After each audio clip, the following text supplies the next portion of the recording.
नमस्कार दोस्तों, मैं आलोक कुमार सिंह, चैनल ग्रेस्कल जीएस का मालिक आप सभी का स्वागत करता हूं आपके अपने चैनल ग्रेस्कल जीएस पर। तो फ्रेंड्स, आज डेट है 1 फरवरी और हम सभी को पता है कि हमारे पार्लियामेंट में बजट सेशन अभी ऑनगोइंग है। और आज हमारी फाइनेंस मिनिस्टर श्रीमती निर्मला सीतारमण जी ने फाइनेंशियल ईयर 2024 टू 2025 के लिए इंटरिम बजट आज लोकसभा में उन्होंने पेश किया। तो हम लोग इसकी समरी आज देखेंगे, जो कि एग्जाम पॉइंट ऑफ व्यू से बहुत इंपॉर्टेंट है। तो सबसे पहले मैं आपको बता दूं कि इसके जो डिटेल्स है वो यहाँ से लिए गए हैं, जो कि india budget.gov.in ये गवर्नमेंट साइट है। इन्होंने 32 पेजेस की डॉक्यूमेंट यहाँ पर रिलीज की हुई है और इसे मैंने एग्जाम पॉइंट ऑफ व्यू से समराइज किया है। तो आइए देखते हैं।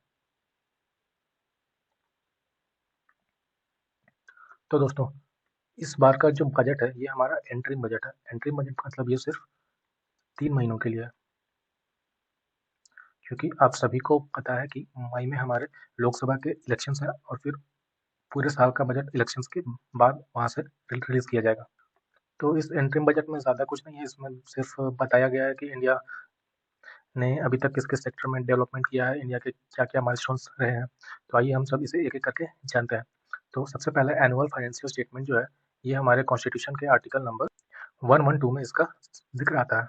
इन आर्टिकल 112 ये बात करता है एनुअल फाइनेंशियल स्टेटमेंट, जो कि है बजट। और इसे प्रेजेंट किया है हमारी फाइनेंस मिनिस्टर श्रीमती निर्मला सीतारमण जी ने, और इन्होंने छठी बार लोकसभा में बजट को पेश किया। So it was her 6th time. तो बजट में उन्होंने बात करी गरीब कल्याण यानी कि देश के कल्याण के बारे में। ये टर्मिनोलॉजीज एकदम वही हैं जो कि उन्होंने बजट स्पीच में कहा था। तो इसमें उन्होंने बात करी कि लास्ट 10 ईयर में, पिछले 10 सालों में गवर्नमेंट टोटल 25 करोड़ लोगों को गरीबी से बाहर निकाला है।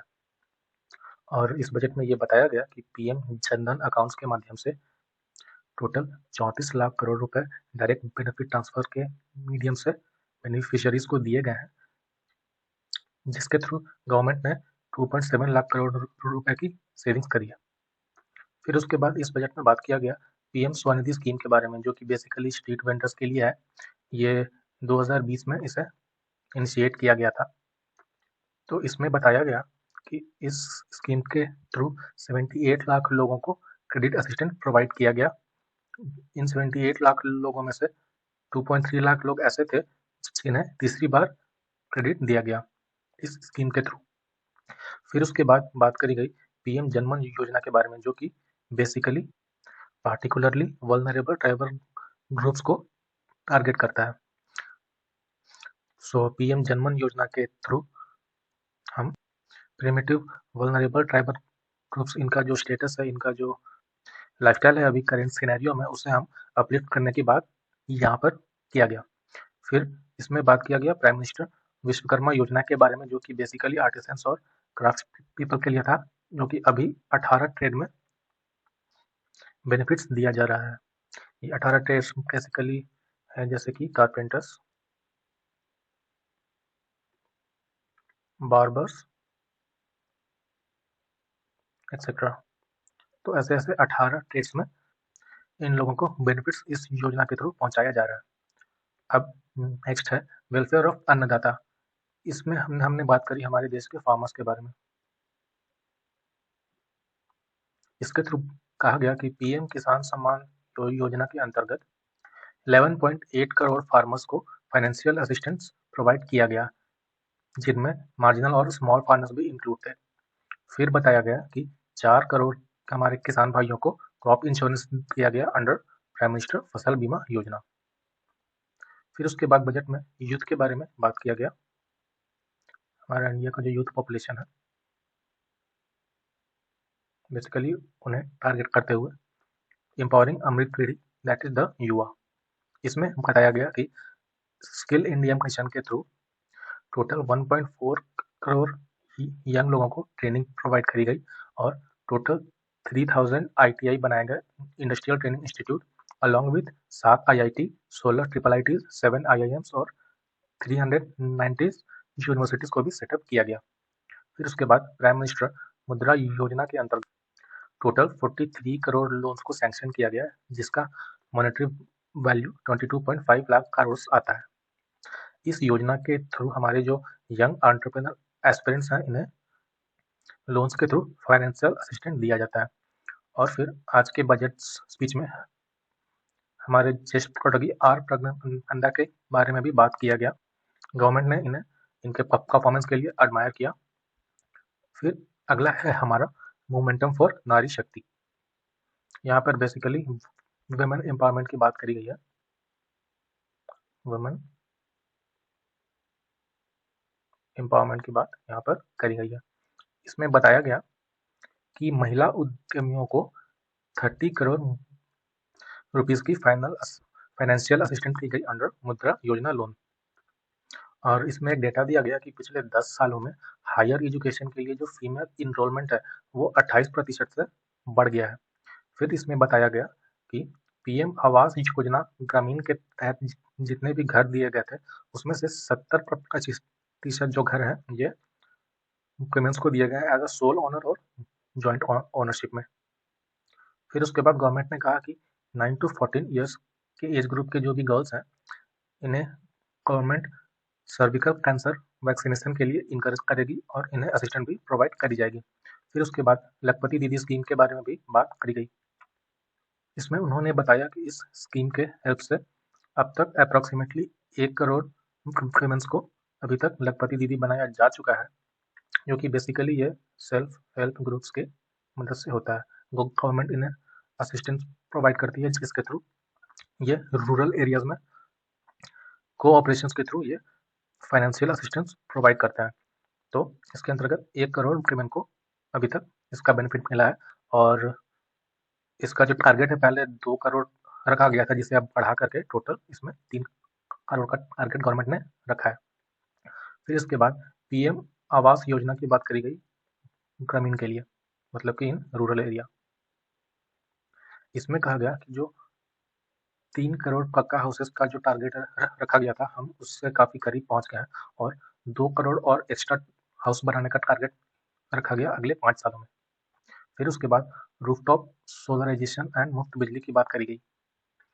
इसमें ये बेसिकली 22 जनवरी को हमारे प्राइम मिनिस्टर ने अयोध्या से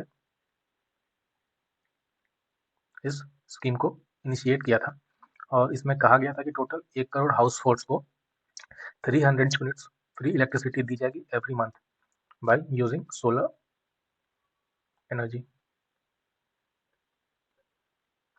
फिर उसके बाद नैनो डीएपी की बात करी गई। नैनो यूरिया के बाद हमने बात करी नैनो डीएपी का।